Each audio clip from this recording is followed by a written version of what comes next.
Hadirin jamaah Masjid Al-Ikhlas Perumahan Leticia 2 yang saya hormati, kita lanjutkan kajian fikih kitab At-Tarhib fi Adillati Matan Al-Ghayat wa Taqrib Al-Masyhur Matan Abi Syuja, karangan Dr. Murtabadi Al-Bawo, Doktora fi Syariatil Islamiyah di Makkah Al-Mukarramah. Orangnya di Makkah seorang doktor, seorang dosen di kampus syariah di Makkah. Hasil karyanya alhamdulillah sudah sampai di tengah-tengah kita. Nama kitabnya adalah Kitab At-Tarhib. Jamaah yang saya hormati, kajian fikih pada malam ini lanjutan dari kajian yang lalu tentang sholat gerhana matahari dan gerhana bulan. Itu sudah selesai pembahasannya, dan saya yakin sudah paham jamaah tentang kaifiah sholat gerhana. Ya. Tinggal nanti kalau ada kejadian ngurus masjid berupaya untuk mengadakan di masjid kita, sekaligus mengamalkan ilmu.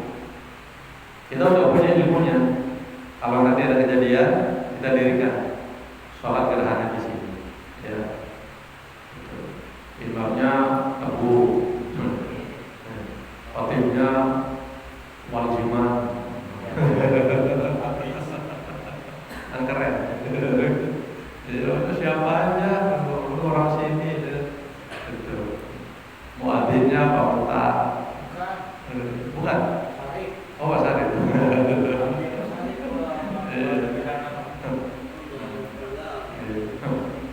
Bagian ngumumin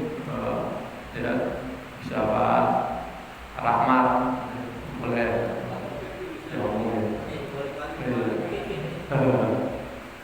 Kalau Bang Opik bagian transportin ustadznya aja.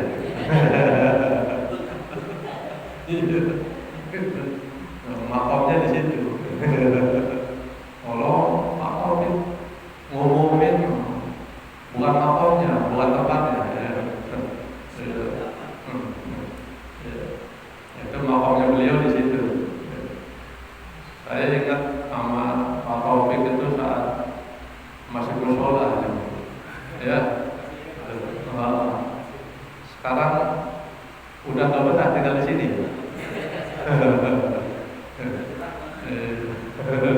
Banjir ini, tapi gampang jadi ikan. Dia orang lama dulu tinggal di sini, sekarang udah levelnya udah naik. Mudah-mudahan ketika di sini membawa manfaat buat di musola, semoga tinggal di sana pun bisa bermanfaat buat umat Islam. Ya. Terus berupaya, terus berkarya, dimanapun berada, dimanapun tinggal, itu kita menjadi orang yang bermanfaat. Itu yang penting. Ya. Mau tinggal di kampung, di kota, di perumahan, yang penting jadi orang bermanfaat buat keluarga, bermanfaat buat tetangga, bermanfaat buat kerabat, bermanfaat buat umat. Ya. Itu adalah tuntunan dari Rasulullah SAW. Khairun nas anfa'uhum linnas. Sebaik-baiknya manusia adalah yang bermanfaat untuk orang lain, manusia. Buat diri sendiri bukan. Kalau buat diri sendiri, semua orang juga bisa. Ya. Kalau manfaat buat diri sendiri, semua orang bisa. Yang sulit itu bermanfaat untuk orang lain. Itu berat. Ya. Kalau Anda baru bisa bekerja, kemudian dengan kerjaan Anda bisa mendapatkan gaji besar dan kemudian bisa membahagiakan anak dan istrinya, semua orang juga bisa yang begitu. Ya, biasa. Ya. Yang terpenting bagaimana kita bisa membahagiakan dan bermanfaat untuk orang untuk orang lain, itu baru keren. Levelnya naik berarti. Orang kalau udah bisa membahagiakan orang lain, orang kalau sudah bermanfaat untuk orang lain, itu berarti dia sudah bisa menyelesaikan dirinya sendiri. Ya, udah bisa menyelesaikan dirinya sendiri. Itu. Maka kalau ada di antara kita yang belum bisa bermanfaat untuk orang lain, barangkali masih belum bisa menyelesaikan diri sendiri. Kalau bahasa Jawanya, dewe kurang, buat diri sendiri aja masih kurang, apalagi untuk orang lain. Nah, demikian pula masalah harta, masalah ilmu itu. Ilmu itu bisa, yang penting bisa bermanfaat buat orang lain, bukan hanya buat diri sendiri, tapi juga untuk orang. Nah, malam ini kita ngaji. Pengajian yang akan kita bahas itu bab baru, bab sholatul istisqa, sholat minta hujan. Udah pernah dengar belum? Sholat istisqa? Pernah dengar? Pernah ngamalin? Loh. Cari ilmunya dulu. Cari ilmu tentang sholat gerhana, sholat minta hujan. Yang paling penting dalam hal sholat minta hujan itu mengetahui sebabnya. Mengetahui sebabnya. Ini penting buat kita. Kenapa jarang-jarang hujan? Kenapa hujan itu tidak turun-turun? Padahal sudah waktunya musim hujan. Itu penting buat memahami kondisi lingkungan, kondisi alam kita. Ya. Biasanya kok bulan segini sudah hujan, tahun-tahun lalu, tapi kok sekarang mau hujan? Sekarang alhamdulillah di kita kan sudah mulai turun. Ya, di kita kemarin hujan, itu udah bagus. Ya. Kalau alam sudah tidak berpihak kepada kita, itu harus hati-hati, tanda tanya besar. Sama seperti kehidupan rumah tangga kita, Pak. Kehidupan rumah tangga kita, rezekinya biasanya lancar. Rezeki keluarga saya aman, banyak, bahkan datangnya mudah. Tapi kok bulan ini atau tahun ini mengalami penurunan? Enggak sebanyak tahun lalu pendapatannya, pemasukannya. Bapak, itu harus jadi. Bapak harus bisa muhasabah. Bapak harus introspeksi, kenapa rezekimu itu berkurang? Kenapa pemasukan dalam setahun itu menurun? Lebih baik daripada tahun 2023 misalnya. Tahun 2024 mengalami penurunan. Kenapa? Itu penting. Jangan dianggap hal yang biasa, jangan. Jangan dianggap tidak ada imbasnya apa-apa. Ya. Demikian pula masalah halal. Kenapa ada musibah? Kenapa ada kemarau panjang? Mestinya udah musim hujan tapi tidak turun-turun. Apa begitu turun mau banjir? Banjirnya di luar nalar apa nurul? Nurul. Di luar nalar. Umumnya banjir di sini berapa? Seperti apa saya betul? Sepinggan. Kalau sepinggan, ya kalau masih sepinggan masih wajar nggak? Kalau sepinggan masih wajar nggak? Masih ya, betul ya. Masih wajar. Karena memang datarannya rendah di sini. Iya. Oh enggak lagi. Oh udah tinggi. Kecuali rumahnya. Jalannya tinggi, rumahnya yang rendah. Ya. Kalau masih sepinggan wajar. Tapi kalau yang sampai sedangkan itu sudah di luar nalar. Dan Bapak harus muhasabah, harus introspeksi kenapa bisa terjadi begitu.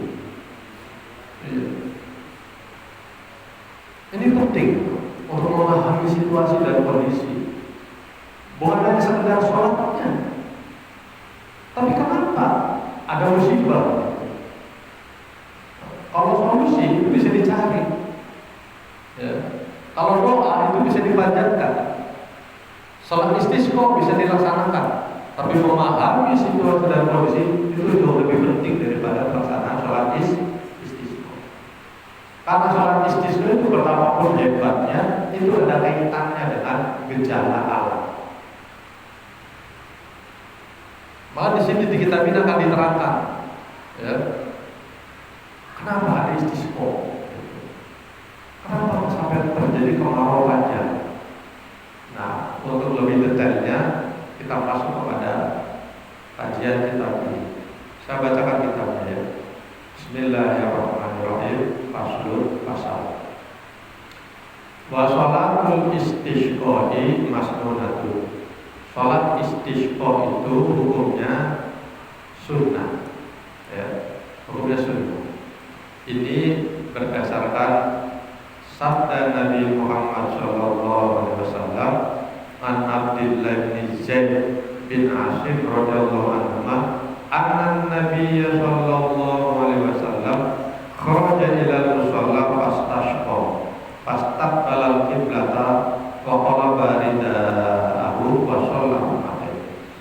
Bahwasanya Rasulullah Muhammad sallallahu alaihi wasallam melaksanakan sholat istisqa, keluar dari musholanya dan beliau menghadap kiblat, wa qalaba ridaahu, dan membalik selendangnya, sorbannya dari di atas begini, kemudian dibalik begini di bawah. Fasolah rakaataini, dan sholat dua rakaat. Jadi sholatnya cukup berapa? Cukup 2 rakaat. Secara hukum adalah sunnah muakkadah. Ini dia perintahnya. Faya'murul imam. Imam memerintahkan kepada umat. Yang pertama, bil taubati, taubat. Ini tadi Pak. Kenapa diperintahkan pertama itu adalah taubat? Berarti ada masalah di kampung itu, ya, ada problem di kampung itu. Kalau kaitannya dengan taubat berarti ada kemaksiatan yang dilaksanakan oleh penduduk kampung itu, ada kemungkaran yang dilaksanakan oleh penduduk desa itu, sehingga rahmatnya Allah itu dicabut, Pak. Sebagaimana kita paham, hujan itu rahmat apa bukan? Rahmat bukan? Rahmat, Pak. Sini ada Pak Rahmat kan? Ada Pak Rahmat? Ada. Mana Pak Rahmat? Oh, masa. Hujan itu rahmat. Dan itu mujma' alaih, kemudian disepakati oleh konsensus para ulama. Ingat kan, guyonannya sahabat Abu Nawas. Abu Nawas itu kalau ada hujan, dia lari. Ditegur oleh temannya, Abu Nawas, kenapa kamu ada hujan kok lari? Bukankah hujan itu rahmat?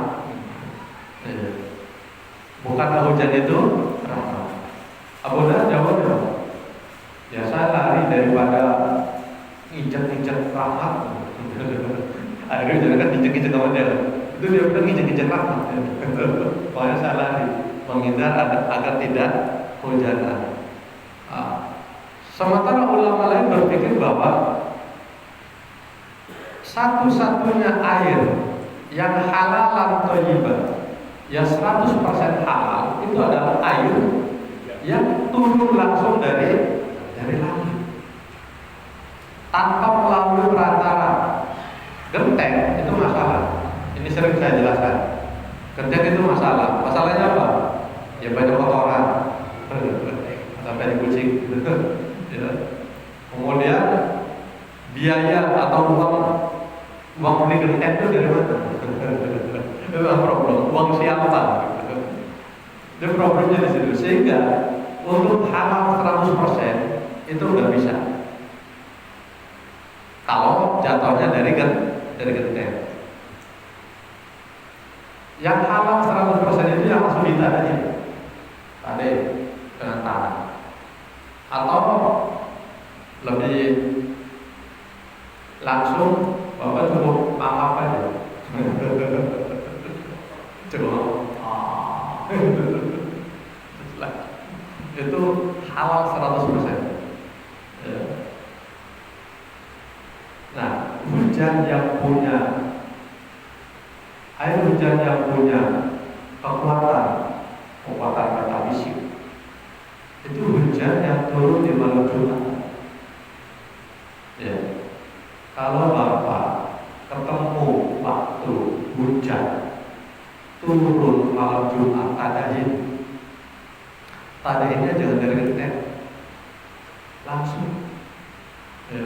Kalau punya baskom, walaupun baskom itu juga masalah. Masalahnya apa? Duit beli baskom itu dari mana?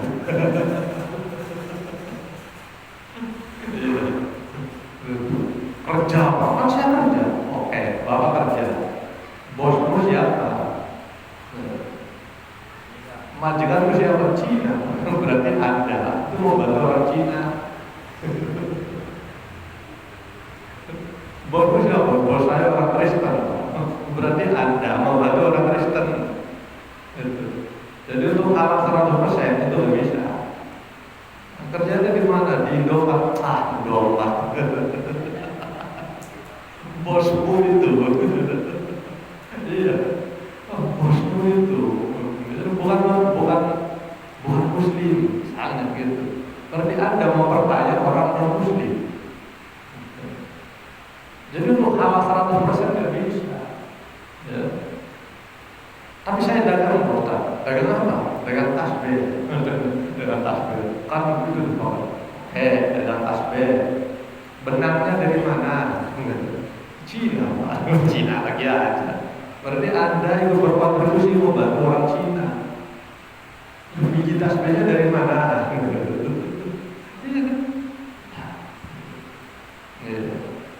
Dari Bogor di gunung sana.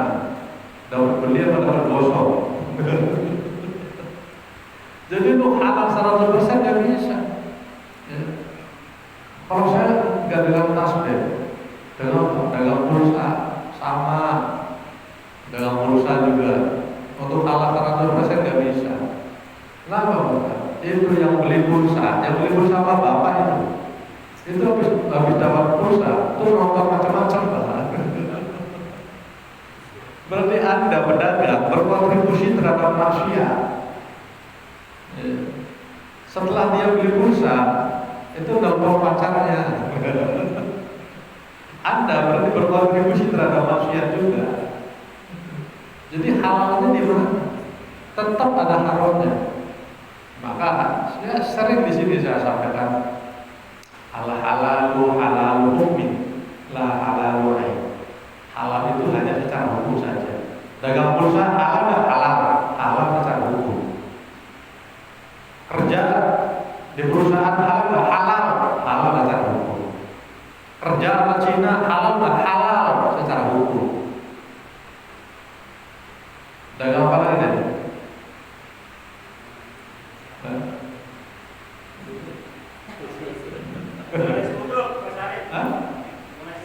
Nasi uduk halal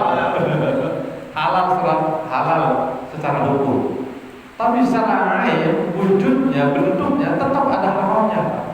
Penghasilan dari Anda usaha, penghasilan dari Anda dagang itu tetap berharam. Kenapa? Ya tadi ada interaksi dengan orang yang di luar Muslim. Ada interaksi dengan hal-hal yang haram. Itu. Sehingga untuk hal 100% itu tidak bisa. Maka di sinilah pentingnya kenapa dalam agama itu ada namanya zakat. Adanya zakat itu fungsinya untuk membersihkan antum, sedekah itu untuk memberikan harta yang Anda miliki, keluarkan sedekah setelah gajian. Itu fungsinya untuk membersihkan hartamu itu. Iya. Nah yang halal 100% itu air yang turun dari langit, ditadahin. Kalau dari tadahin ya pakai paspor, kemudian tadi dapat 11, terus botol 2 botol, masukin ke botol, masuk botol, kemudian diwiridin Pak, ya wiridannya baca Al-Fatihah sekali, kemudian Al-Baqarah 4 ayat, ya Al-Baqarah 4 ayat aja, atau 6 ayat lah paling banyak, sampai publik kalau tahlil. Mulai tanggal Rabi, mulai umur, pun sampai situ aja, jangan dihabisin, nggak kuatnya deh. Kalau dihabisin nggak kuat, sampai publik saja. Habis itu baca kursi sekali, ditambah dengan 2 ayat di bawahnya, ya. Lalu baca akhir surat Al-Baqarah, lillahi ma fis samawati wa ma fil ardh wa in tubdu ma fi anfusikum Tubuh hasibukum ila akhir ayat. Tawassurna ala tauhid. Nah, sampai situ selesai. Nah, udah ditambah wallahu 3 kali, falak sekali, lalu anas. Yudi di sini di akhir. Itu air. Jadi air hebat. Itu air jadi keramat.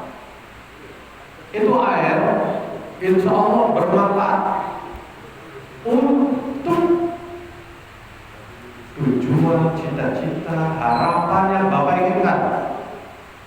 Kalau Bapak punya cita-cita, punya harapan, ingin anaknya pintar, cerdas, minumin air ini.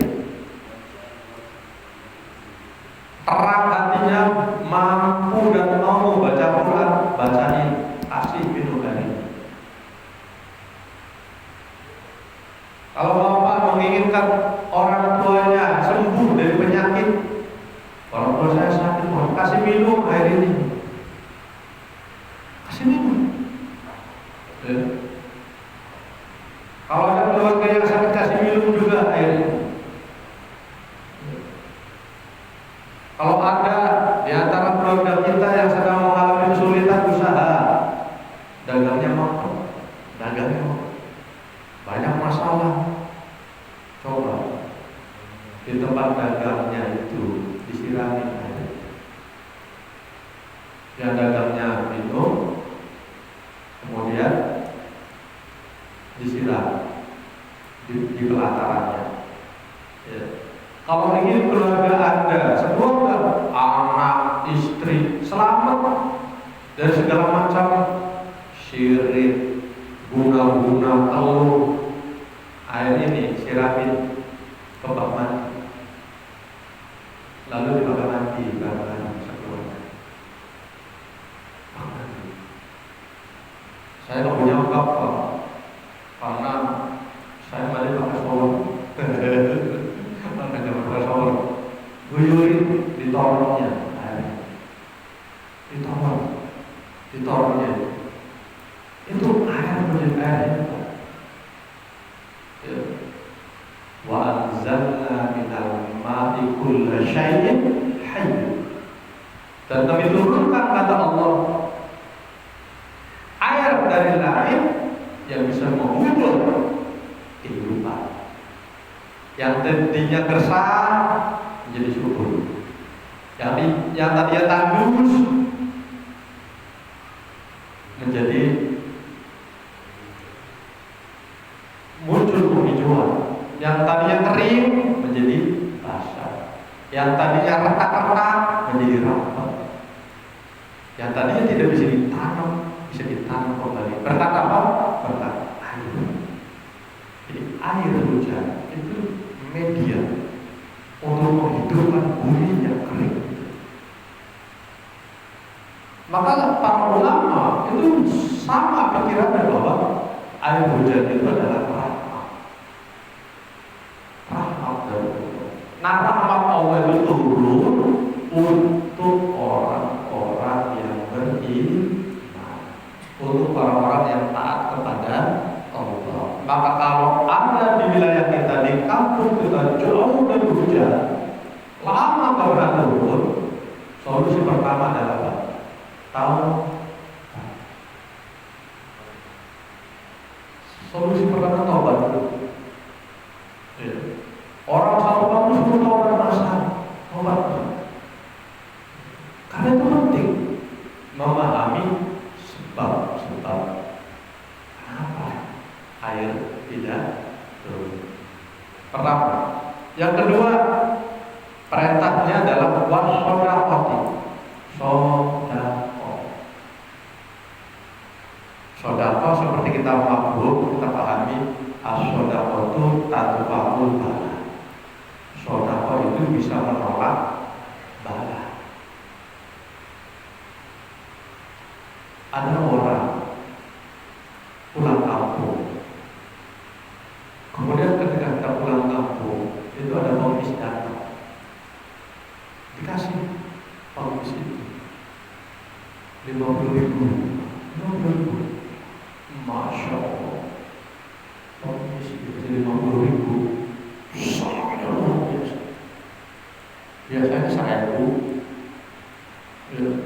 2.000, ini dikasih 50.000. Senangnya luar biasa. Saya senangnya dia mengajar berdoa kepada ya Allah, selamatkan orang yang sudah kasih saya.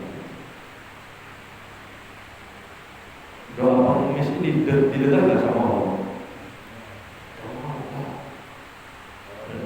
Maka hati-hati loh kalau kata bapak pengemis. Itu ayat Al-Quran sering bilang fa'al masa ila fala. Sama orang yang minta pengemis jangan kamu berkat. Kalau mau ngasih, kalau enggak. Jangan mau yang macam-macam. Gitu. Kalau ada uang kasih, kalau enggak, mohon maaf. Nah, di perjalanan terjadi tabrakan beruntun. 2-3 mobil rusak semua. 2-3-4 mobil rusak semua. Dia mobil kelima bayarnya. Mobil kelima selamat. Nggak disuruh dari belakang. Masya Allah. Dia pikir apa yang membuat saya selamat? Di depannya hari rusak semua. Apa itu? Dia bilang barangkali ini doa. Yang dijawab oleh Allah karena sedekah yang dikeluarkan itu bisa menolak musibah, bisa menangkal bala.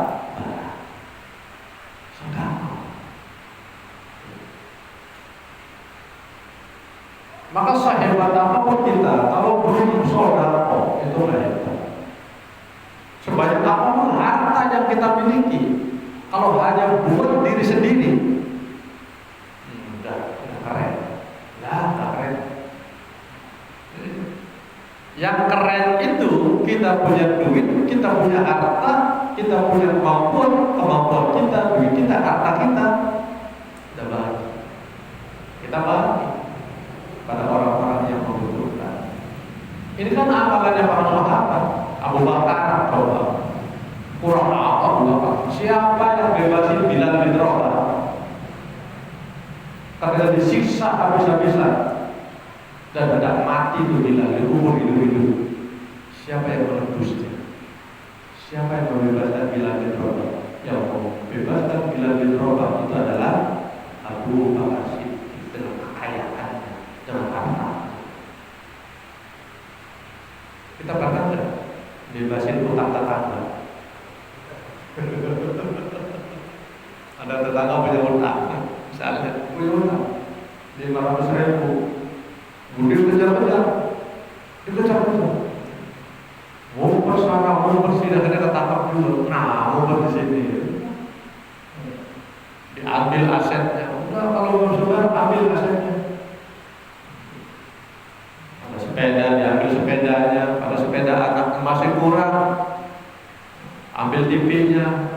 Kebetulan bapak lihat ada apa bro? Ini Pak, saya terlibat hutang. Saya tidak bisa bayar. Sepeda anak saya mau diambil. diambil, TV juga diambil. Kalau sepeda diambil, TV diambil, saya nanti bagaimana? Sementara juga nggak bisa.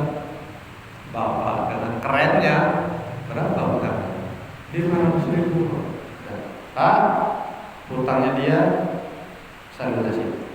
Saya tahu, saya bayar. Terus aku kembalikan sepedanya dan kembalikan 500.000. Subhanallah. Keren gak tuh? Mampu nggak ngamalin ilmu itu? Mampu nggak? Kalau 500.000 doang insya Allah bisa. Tapi kalau di atas itu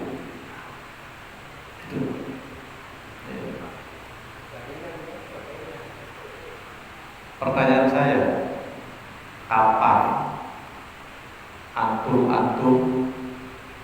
terakhir berbuat baik sama orang lain?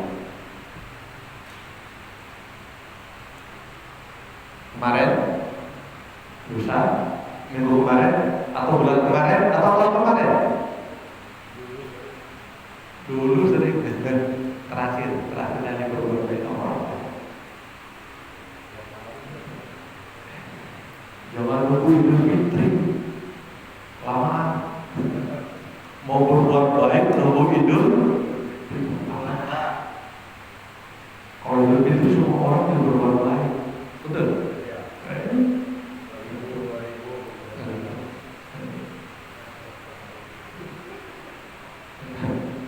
Sudah. Bab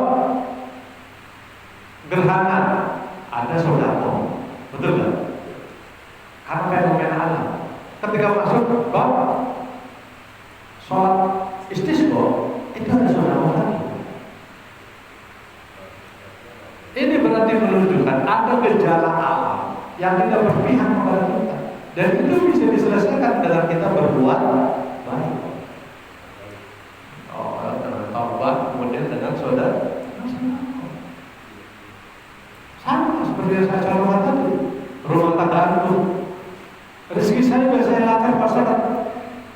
Kalau bapak sudah memahami itu, pancing dengan saudara. Insya Allah rezeki akan lancar lagi.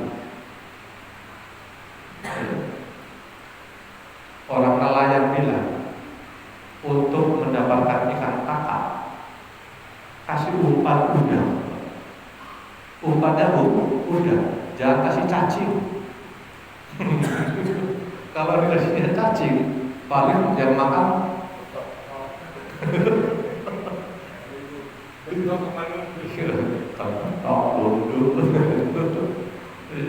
kan kiper ketang-ketang gitu. Tapi ketika umpannya udang, itu ikan yang lebih besar akan datang menghampiri. Kasih umpan dulu rezeki.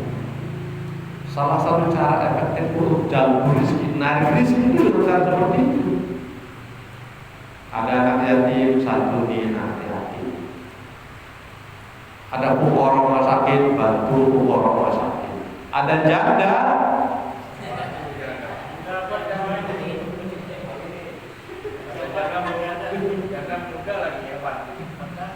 bantu tuh janda.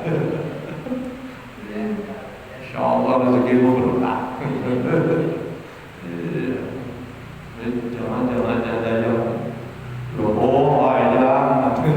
Jangan janda yang jangan janda muda.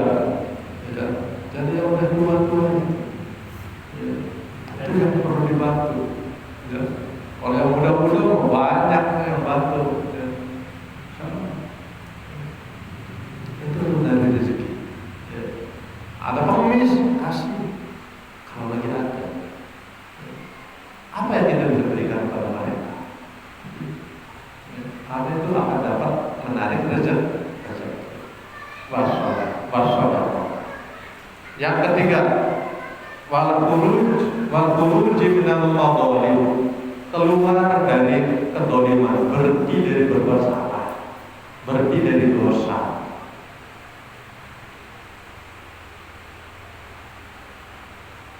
Adanya hujan kamu turun itu dampak dari banyaknya kemaksiatan, dampak dari dosa yang dilakukan oleh orang kampung. Barangkali mau limo jalan, tahu mau limo nggak? Mau limo, madon, maling, apa lagi? Mabok, madat, apa lagi? Kesana lagi, yang orang Jawa mana orang Jawa? Kan terkenal Pak filosofi Molimo itu, ya kan? Paling gimana? Sering dengar nggak? Molimo, malima, maling, madon, madon itu berarti main perempuan, ya. Maling, madon, main, ya. Mabok, madat, madat, ya. Ya.